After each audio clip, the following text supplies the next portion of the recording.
নমস্কাৰ বন্ধুসকল, আজি পুনৰ আপোনালোকৰ কাষলৈ কেইটামান ডক্টৰ ভূপেন হাজৰিকা সম্পৰ্কীয় প্ৰশ্ন লৈ আহিছোঁ। আশা কৰোঁ এই প্ৰশ্নকেইটা জানি আপোনালোকে নিশ্চয় ভাল পাব।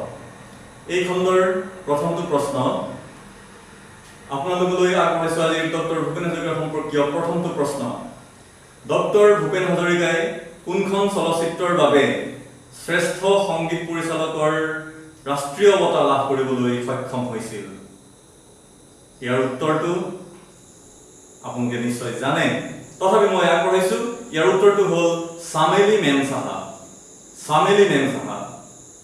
এইবাৰ আপোনালোকলৈ দ্বিতীয়টো প্ৰশ্ন, ডক্টৰ ভূপেন হাজৰিকাদেৱৰ দ্বাৰা পৰিচালিত এখন অসমীয়া চলচ্চিত্ৰই শ্ৰেষ্ঠ অসমীয়া চলচ্চিত্ৰৰ ৰাষ্ট্ৰীয় বঁটা লাভ কৰিবলৈ সক্ষম হৈছিল। আমিতো ডক্টৰ ভূপেন হাজৰিকাক সংগীত পৰিচালক হিচাপেহে জানো, কিন্তু এইখন চলচ্চিত্ৰ ডক্টৰ ভূপেন হাজৰিকাই পৰিচালনা কৰিছিল।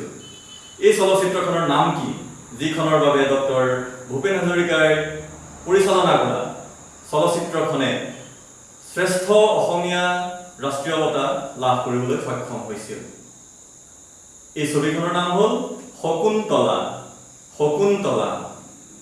এইবাৰ আপোনালোকলৈ আগবঢ়াইছোঁ তৃতীয়টো প্ৰশ্ন, বাংলাদেশ চৰকাৰে মৰণোত্তৰভাৱে ডক্টৰ ভূপেন হাজৰিকালৈ স্বাধীনতা সংগ্ৰামৰ বন্ধু হিচাপে এটি সন্মান প্ৰদান কৰিছিল।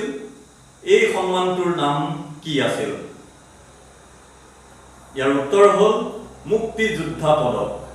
মুক্তিযোদ্ধা পদক। এইবাৰ আপোনালোকলৈ আগবঢ়াইছোঁ 4 নম্বৰ প্ৰশ্ন, কিমান চনত ডক্টৰ ভূপেন হাজৰিকাই দাদা চাহেব ফাল্কে বঁটা লাভ কৰিছিল? কিমান চনত ডক্টৰ ভূপেন হাজৰিকাই দাদা চাহেব ফাল্কে বঁটা লাভ কৰিছিল? ইয়াৰ উত্তৰটো হ'ল 1992 চনত। 1992 চনত। এইবাৰ আপোনালোকলৈ আগবঢ়াইছোঁ 5মটো প্ৰশ্ন, সুধাকণ্ঠ ভূপেন হাজৰিকাৰ বয়স কিমান আছিল যেতিয়া প্ৰথমবাৰৰ বাবে তেখেতে অল ইণ্ডিয়া ৰেডিঅ'ত গীত বাণীবদ্ধ কৰিছিল? ইয়াৰ উত্তৰটো হ'ল 11 বছৰ। মাত্ৰ 11 বছৰ বয়সতে ডক্টৰ ভূপেন হাজৰিকাই গীত বাণীবদ্ধ কৰিবলৈ সক্ষম হৈছিল। এইবাৰ আপোনালোকলৈ 6ষ্ঠ প্ৰশ্ন, আমাৰ সকলোৰে শ্ৰদ্ধাৰ অসম ৰত্ন ডক্টৰ ভূপেন হাজৰিকাৰ জন্ম ক'ত আৰু কেতিয়া হৈছিল? ডক্টৰ ভূপেন হাজৰিকাৰ জন্ম ক'ত আৰু কেতিয়া হৈছিল? ইয়াৰ উত্তৰটো হ'ল শদিয়াত 1926 চনত। এইবাৰ আপোনালোকলৈ আগবঢ়াইছোঁ 7মটো প্ৰশ্ন, ডক্টৰ ভূপেন হাজৰিকাই তেখেতৰ জীৱনত অসংখ্য পুৰস্কাৰ পাইছিল। তেখেতে 2012 চনত কি সন্মান লাভ কৰিছিল? আপোনালোকে জানে যে ডক্টৰ ভূপেন হাজৰিকাই জীৱনত বহুতো পুৰস্কাৰ লাভ কৰিবলৈ সক্ষম হৈছিল, সন্মান লাভ কৰিবলৈ সক্ষম হৈছিল। কিন্তু 2012 চনত তেখেতে যিটো সন্মান লাভ কৰিছিল, সেই সন্মানটো কি আছিল? সেই সন্মানটো আছিল পদ্মবিভূষণ। পদ্মবিভূষণ। এইবাৰ আপোনালোকলৈ 8মটো প্ৰশ্ন, ডক্টৰ ভূপেন হাজৰিকা যেনেদৰে বিভিন্ন ক্ষেত্ৰত সংগীত, তেখেতে নিজে গীত গাইছিল, গীত ৰচিছিল, তেখেতে চলচ্চিত্ৰ পৰিচালনা কৰিছিল, সকলোতে তেখেত সফল হৈছিল। তেখেতে সংগীত জগত বাদ দিও ৰাজনীতিৰ জগততো তেখেতে খোজ পেলাইছিল আৰু তাতো তেখেতে সফল হৈছিল। তেখেতে বিধানসভালৈ দুবাৰকৈ নিৰ্বাচিত হৈছিল। এতিয়া মোৰ প্ৰশ্নটো হ'ল, তেখেতে যি দুবাৰ বিধানসভালৈ নিৰ্বাচিত হৈছিল, সেই চন দুটা কি আছিল?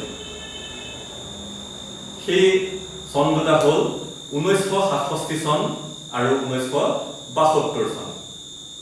1967 চন আৰু 1972 চন। এইবাৰ আপোনালৈ আগবঢ়াইছোঁ আজিৰ খণ্ডৰ অন্তিমটো প্ৰশ্ন, সুধাকণ্ঠ ডক্টৰ ভূপেন হাজৰিকাৰ কিমান চনৰ কিমান তাৰিখে মৃত্যুবৰণ হৈছিল? সুধাকণ্ঠ ডক্টৰ ভূপেন হাজৰিকাৰ কিমান চনৰ কিমান তাৰিখে মৃত্যুবৰণ হৈছিল? তেখেতৰ মৃত্যুবৰণ হৈছিল 2011 চনৰ 5 নৱেম্বৰ তাৰিখে। 2011 চনৰ 5 নৱেম্বৰ তাৰিখে। বন্ধুসকল, আপোনালোকলৈ ডক্টৰ ভূপেন হাজৰিকা সম্পৰ্কীয় এইকেইটা প্ৰশ্ন আগবঢ়ালোঁ। যদি ভাল লাগিছে লাইক আৰু সাবস্ক্ৰাইব কৰিব। ধন্যবাদ।